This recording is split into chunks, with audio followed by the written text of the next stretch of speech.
Magandang araw, Sir Wilbur po, at your service. Narito ang ETUlay upang gabayan ka sa inyong pag-aaral upang lubos na maunawaan ang iba't ibang paksa o subject. Ang ETUlay ay isang free online tutorial class na pinangungunahan ng DepEd Educational Technology Unit sa pamumuno ni Undersecretary Elaine Del P. Pascua. Ang programang ito ay hindi lamang para sa mga bata, kundi ito rin ay magsisilbing gabay sa mga magulang at mga guro kung paano nila ituturo o gagabayan sa bawat asignatura ang kanilang mga anak o mga estudyante. Sa kasalukuyan, ang self-learning module mula sa rehiyon ng Calabarzon at kilala sa tawag na pivot ang ginagamit sa ating ETUlay online class. Kaya ano pang hinihintay ninyo? Ihanda na ang inyong mga ballpen o lapis, papel o kwaderno at samahan kaming itulay ang pagkatuto para sa bawat batang Pilipino. Sama-sama tayong magtutulungan para malampasan ang mga hamon sa panahong ito. Halina't matuto kasama ang inyong online tutor sa oras na ito.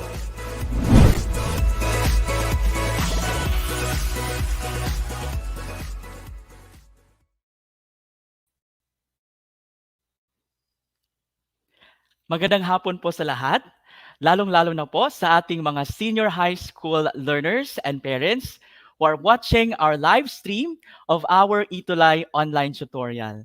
And also, I would like to greet din po ang lahat ng mga research teachers na nanonood po ngayong hapon.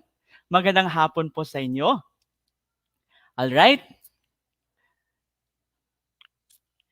At magandang hapon din po sa lahat ng ating online viewers. Hello po and welcome to our ETUlay tutorial session. We have Ma'am Beng V. Magandang buhay. Magandang buhay, Ma'am. We have Stacy, Angela, Layos, Kayla Muril, April, Isa May, John Joven, Jay, Prizel Joy, and a lot more. Welcome po lahat sa ating online tutorial session ngayong hapon. Ako po si Tutor June at muli samahan niyo ako class as we learn very important topics for inquiries, investigations, and immersion. At dahil tapos na po tayo sa ating fourth quarter coverage, magkakaroon din po tayo mamaya ng pagbibigay-pugay o recognition sa ating 3I's fourth quarter awardee. Alright? Muli, isang mainit na pagbati po sa ating mga senior high school tutees dahil nalampasan po natin ang mga learning tasks sa fourth quarter sa 3I's. At dahil tapos na tayo sa ating fourth quarter discussion, magkakaroon tayo ngayon, class, ng review sa mga paksa na ating tinalakay sa fourth quarter. At next week din po, inaasahan ko na makakapresent kayo ng inyong complete written research report para sa ating culminating activity sa subject na ito. Kaya ba? Kaya yan. Alright. Sige.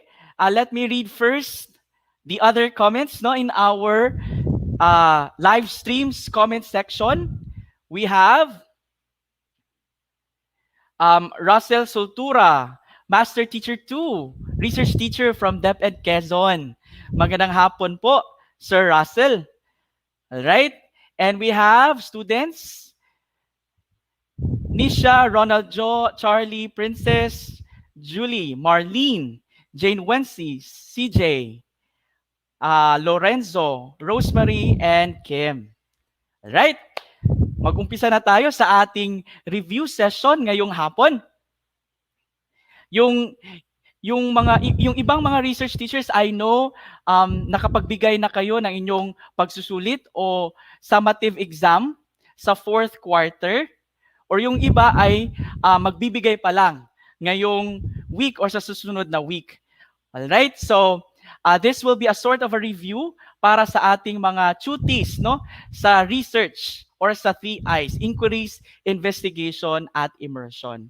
Alright? So, Sige. So you are going to answer the questions that follow by choosing the letter of the correct answer.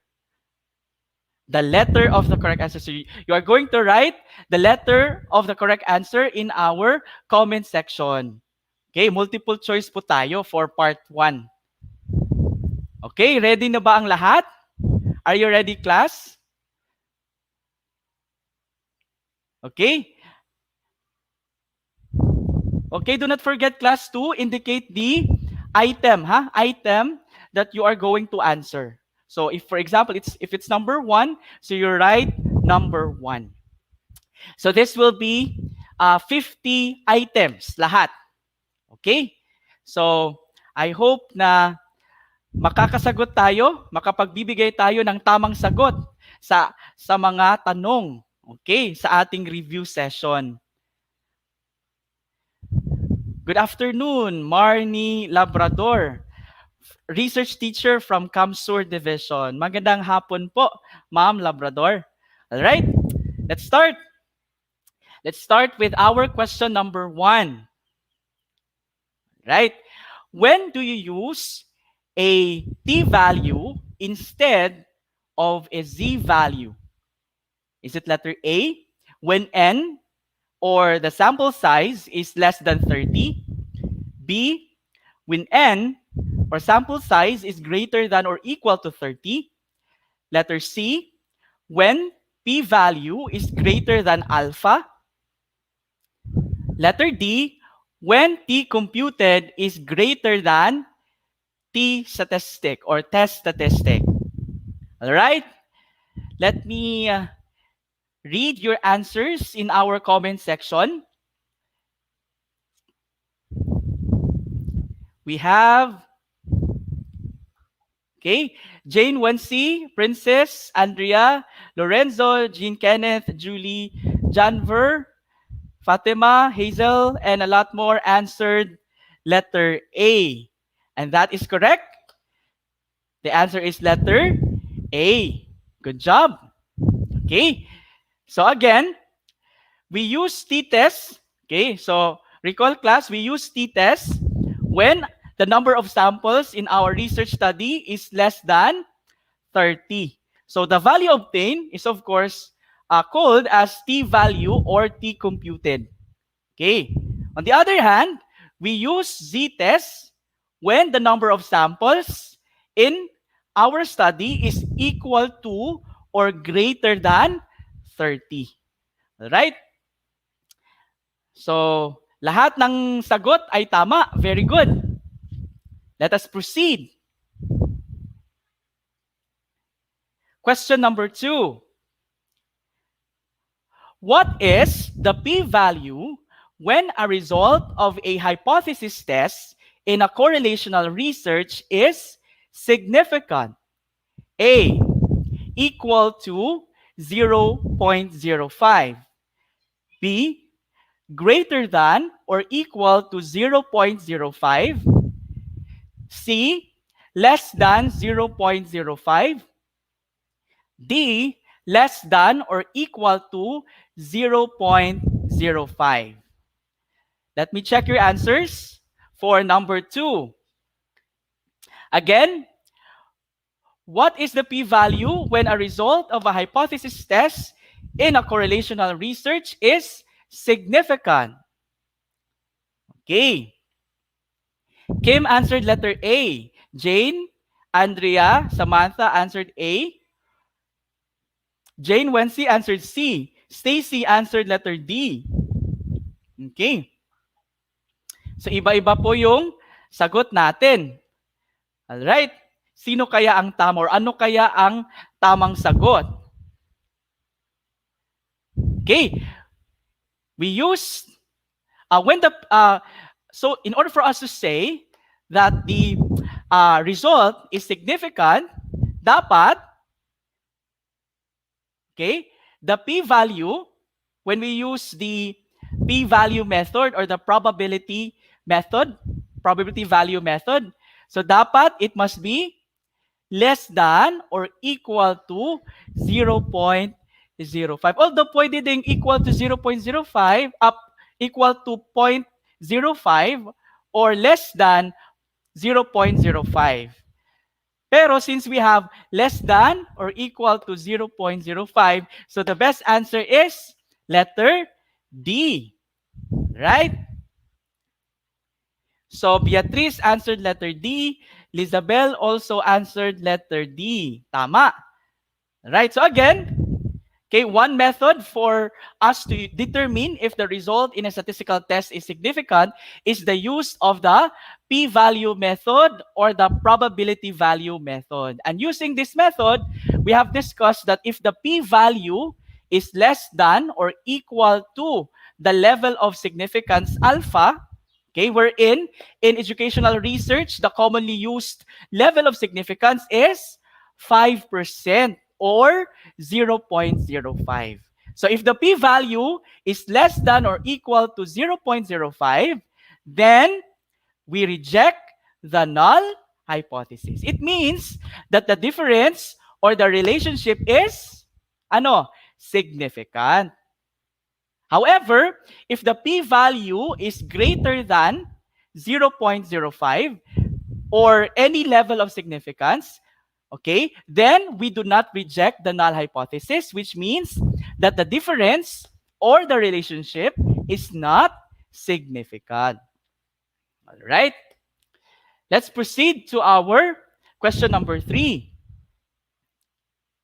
What is data collection? Is it letter A, collecting the research question and objectives together? B, gathering data which helps you address your research question or research questions? Letter C, reviewing the related literature or studies? And letter D, outlining how you will gather the information for your research question. Okay, please write your answers in our comment section. Jean Kenneth, Charlie, Isa May, Jane, Wency, Maria Gloria, and a lot more answered letter B. And that is correct. Okay, data collection is actually gathering of your data, of the needed data, which helps you address your research question or your research questions. All right, very good. Next, question number 4.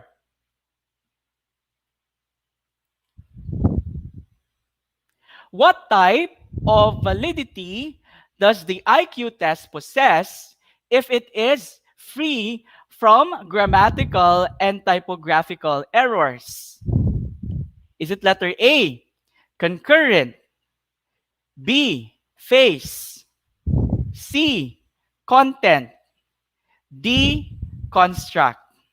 Again, what type of validity does the IQ test possess if it is free from grammatical and typographical errors? Jean, Andrea, Maria Gloria, Isa May, Fatima, Samantha, Jane Wency, Amarijoy, all answered letter B, face validity. Tama po ba? You are correct. Okay, good job. Okay, so one type of validity class that will fall under content validity is the face validity, which focuses on evaluating the physical aspect of the instrument. Like for example, if the given instrument follows the, let's say, prescribed format set by your school or the format set by a given institution, and when the instrument has face validity, dapat ma-check din yung typos or typographical errors or grammatical errors of the instrument. Or for example, if you are making a website or a web page, so dapat ma-check yung mga features ng web page if it follows the standard features. So aside from being content valid, importante din po na dapat face valid din po ang ating mga instruments or research instruments. All right? Let's have number 5. Number 5, it relates to the extent to which the instrument is consistent?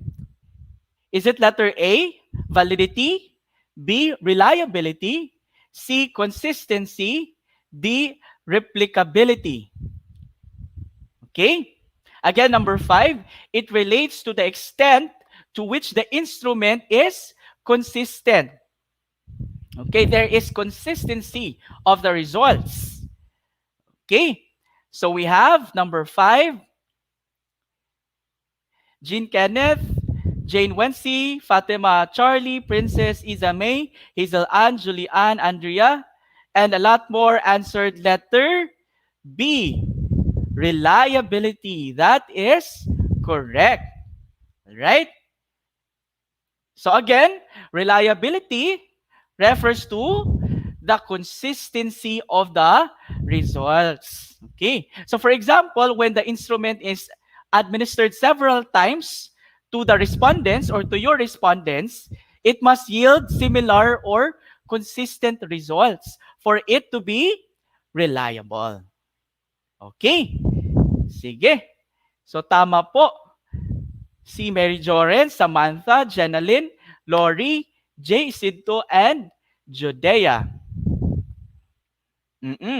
Huge Butch answered letter C. So parang nalito po si Huge Butch, no? Oo. So, yes, it refers to consistency, but we are talking about the, okay, yung reliability at validity ng tests. Okay. So again, reliability refers to the consistency of results. Number 6, a section of the research paper which refers to the suggested actions of the author or authors to further expound or improve the study. Is it letter A, introduction, B, discussion, C, conclusion, D, recommendation? Again, number 6, a section of the research paper which refers to the suggested actions of the author or authors to further expound or improve the study. Andrea answered D. Jean, Kenneth, Jane Wency, Isa May, Kyla, Amarijoy, Julian, and a lot more answered letter D. Very good. You are all correct. The answer is recommendation. Okay. So the recommendation section of the research paper refers to the suggested actions. So ano yung mga suggested actions ng researcher to further expound or improve the study, or ano yung mga specific procedures na makakatulong para marisolba yung mga issues or limitations po ng study. All right? So let's proceed to number 7. This is also known as first-hand data, which means that the data were collected directly from the source and are the original data. Is it A, primary data, B, secondary data, C, tertiary data, D, ambiguous data? All right, so again, this is also known as first-hand data, which means that the data were collected directly from the source, and it is also known as the original data. Of course, the answer is letter A. Very easy. Okay, that is, okay, primary data. So ano yung mga halimbawa ng mga primary data class? For example, yung data taken from the interview transcripts if you are conducting an interview. So yung data na makukuha natin sa interview transcripts or yung mga historical documents, okay, these are examples of primary data sources. All right? Let's proceed to question number 8. Research has proven that the best achievement test in the Philippines has poor internal consistency. What does that mean? Letter A, the different versions of the test do not produce the same responses. B, the test items do not repeatedly measure what they say they measure. Letter C, the test, when split in half and compared, does not produce the same results. Or letter D, the test does not produce the same results across time. Okay? Andrea answered letter B, while Princess answered letter A, Jean Kenneth, Stacy, Maria Gloria answered letter C. So iba-iba po yung sagot. Okay? Janalyn answered letter A. So, what do you mean by internal consistency, class? Okay, so take note, no? When we say internal consistency or internal consistency reliability, it refers to how well the items in two instruments measure the same construct, or it is also referred to as split half reliability. So, from the term itself, split half reliability. So, when you say split half reliability, if the test or instrument, when split and half, for example, 50-50, kinuha yung upper group at saka lower group ng scores, for example, and then compared the scores, okay, will produce the same results. Then, you can say that the items in the test are internally consistent. So, therefore, when we say that when an achievement test has poor internal consistency, it means that when the test, when split in half and compared, does not produce the same results. Meaning, poor po yung internal consistency ng items. Alright? So, very good for those who are able to correctly answer question number 8. Okay? Number 9. Let's proceed to number 9. If the content of a test looks as though it is measuring what it is supposed to, it is said to have high, letter A, content validity, B, phase validity, C, criterion validity, D, predictive validity. Right? Again, if the content of the test looks as though it is measuring what it's supposed to, or what it is supposed to, it is said to have high, letter, okay, the answer is, okay, we have Judea answered letter B, phase validity. Stacy answered A, content. Jean Kenneth also answered letter A. Nympha also answered letter A. A lot of our participants or viewers answered letter A, and that is correct. Okay.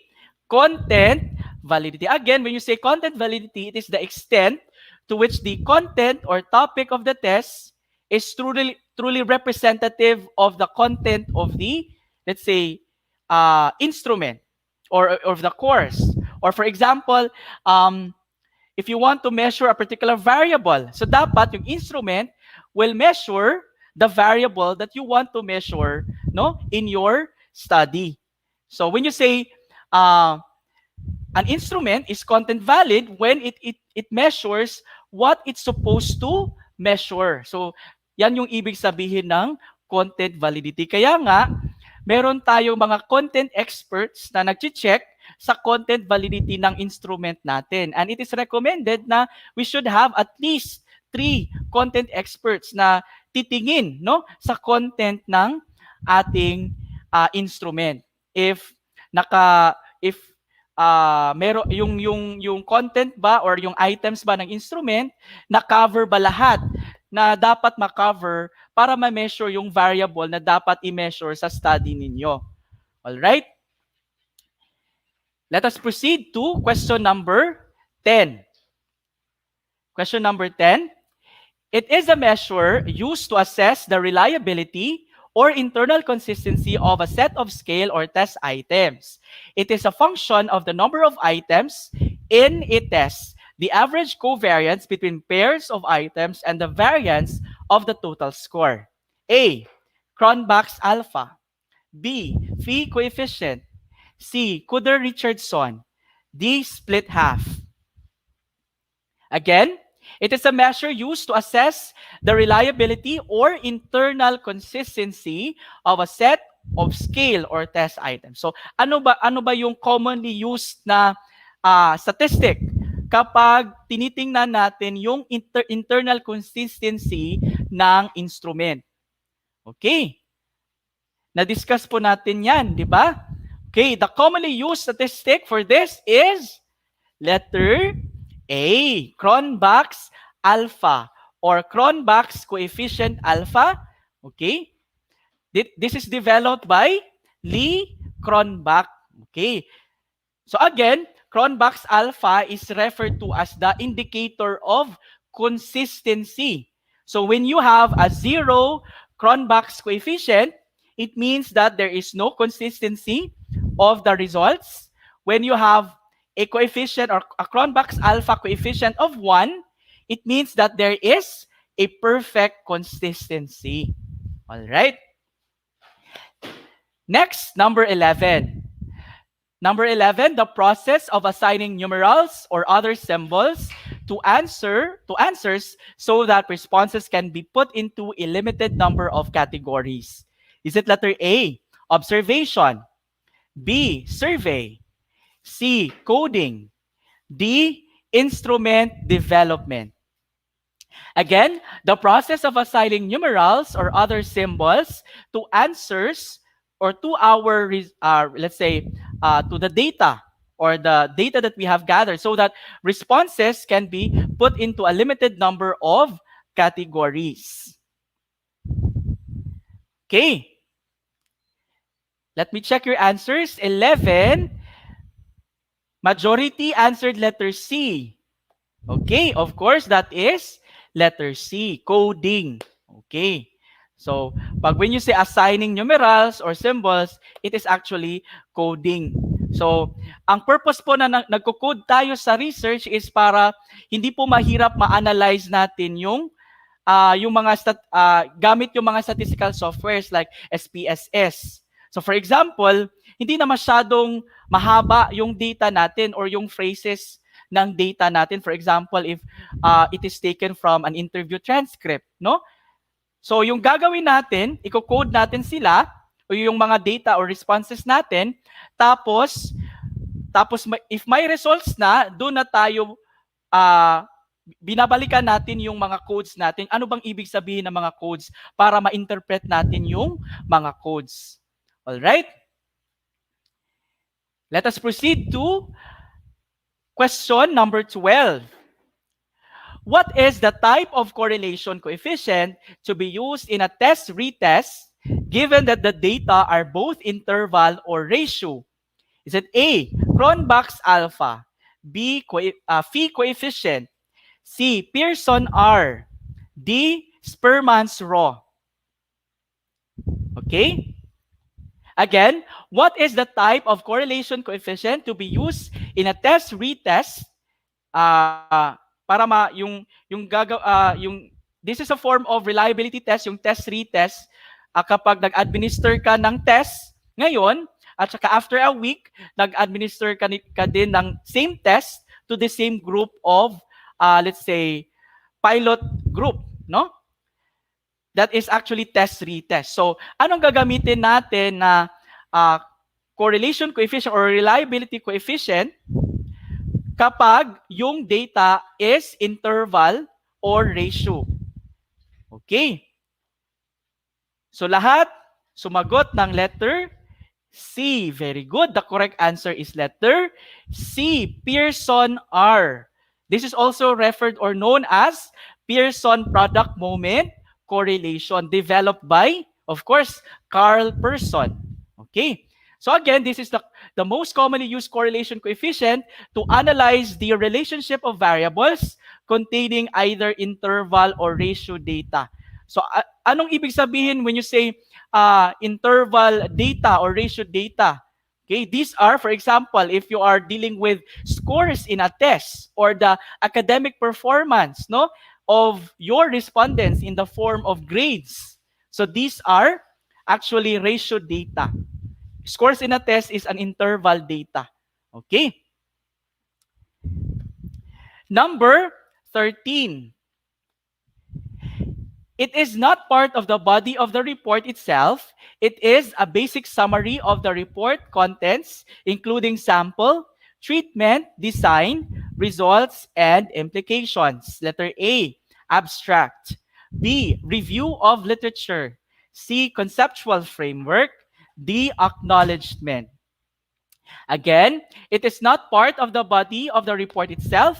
It is a basic summary of the report contents, including sample, excuse me, treatment, design, results, and implications. Of course, the correct answer is letter. Okay, so we have, okay, all answers letter A, no? We have, starting from Jane Wency up to kay Amari Joy. Okay? Lahat sumagot ng letter A. And that is correct. The answer is abstract. Okay? So again, abstract, in other words, nagdi-discuss yung nagbibigay ng information yung abstract sa research topic or research objectives natin, at saka sa methods na ginagamit or ginamit natin sa research, at saka yung mga final results of our research paper or the findings sa ating study. Okay? Number 14. If a measure is consistent over multiple occasions, it has blank reliability. A, test-retest. B, equivalent forms. C, internal consistency. D, inter-rater. Okay, again, number 14. If a measure is consistent over multiple occasions, it has blank reliability. A, test-retest. B, equivalent forms. C, internal consistency. D, inter-rater. Okay. So, we have answers. Starting from Kyla Muriel, answered letter A.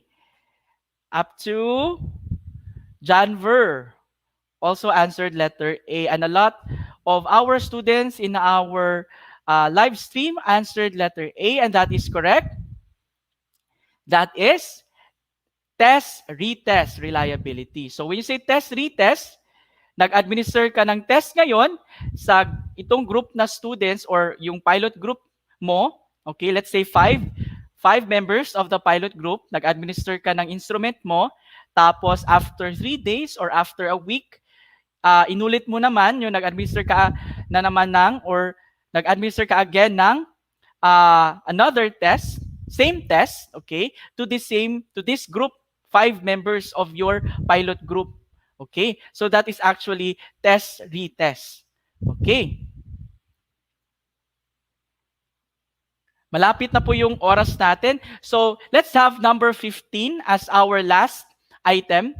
Tapos, siguro sa susunod na session, i-continue po natin yung review session natin. Alright? So, we have number 15. This is an interpretation of results in light of the research objectives. Letter A, discussion. B, introduction. C, results. D, recommendation. Again, this is an interpretation of results in light of the research objectives. A, discussion. B, introduction. C, results. D, recommendation. Okay, we have for number 15, Princess answered letter A, Stacy also answered letter A, and that is correct. Okay, we have letter A. Okay, when we say interpretation of results, okay, para masagutan natin yung mga research objectives or mga tanong, no, na ating inilalagay sa ating statement of the problem. Okay? So dapat yung pagkakasunod ng ating research questions sa statement of the problem, yan din yung pagkakasunod ng interpretation natin, no, sa ating discussion of results. Okay? Kung ilan or kung ilan yung research objectives mo, let's say 4, so dapat meron ka ding 4 na interpretation or discussion of results. Okay. So the correct answer is letter A, discussion. All right? So, i-flash ko lang ah, yung mga items natin, pero babalikan natin yan sa susunod na week or session natin. Okay? And then hopefully, manonood po tayo sa ating mga susunod na sessions dahil meron pong mga students, okay, grade 12 students, okay, na magpipresent po ng kanilang sample research study. Okay? All right? So, we have here presenting to you our ETUlay Online Tutorial Awardee. So, hinihiling ko po ang inyong mainit na pagbati sa ating 3 Eyes 4th Quarter Awardee. So, we have si Maria Gloria Gallo, a grade 12 student ng Ormoc City Senior High School, Region 8. Okay, na nakakuha ng pinakamataas na marka sa 3 Eyes 4th Quarter Summative Examination, 49 out of 50 items. Okay, so para kay Maria Gloria, sa pamamagitan ng ETUlay, marami akong mga bagong kaalamang natutunan kaugnay sa asignaturang research. Ito ang dahilan kung bakit nakakuha ako ng mataas na marka sa pagsusulit sapagkat natatalakay dito ang mga mahalagang paksa na kailangan kong matutunan at maunawaan sa asignatura.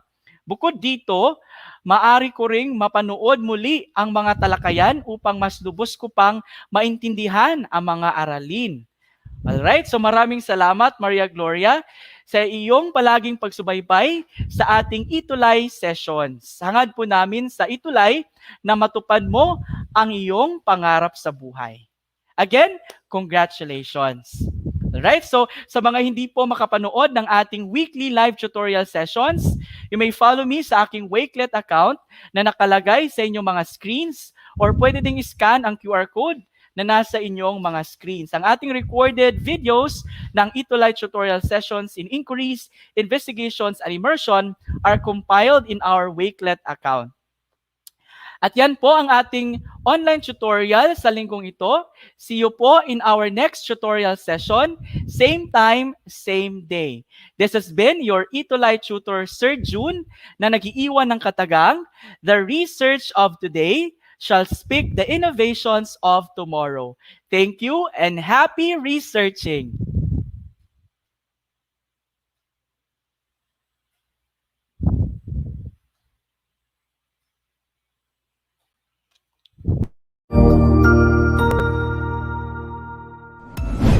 Sigurado ako na marami ka na namang natutuhan sa ating ETUlay tutorial session ngayong araw. Tandaan, ito ay hindi lamang para sa ating mga mag-aaral, kundi pati rin sa ating mga minamahal na guro at mga magulang na kaagapay natin para maituloy ang pagkatuto sa kabila ng nararanasang pandemya. Patuloy ding sumubaybay sa DepEd TV para sa mga araling ginawang video episodes. Mapapanood ito mula Lunes hanggang Sabado, alas 7 ng umaga hanggang alas 7 ng gabi sa inyong mga telebisyon. Abangan sa Lunes mula 1:00 ng tanghali ang iba pang aralin sa ating ETUlay free online tutorial session sa Science. I-like and subscribe at manatiling nakasubaybay sa ating ETUlay tutorial session sa DepEd Edtech Unit FB page at Educational Technology Unit channel sa YouTube at sa DepEd Tayo at DepEd Philippines social media accounts. Paalam!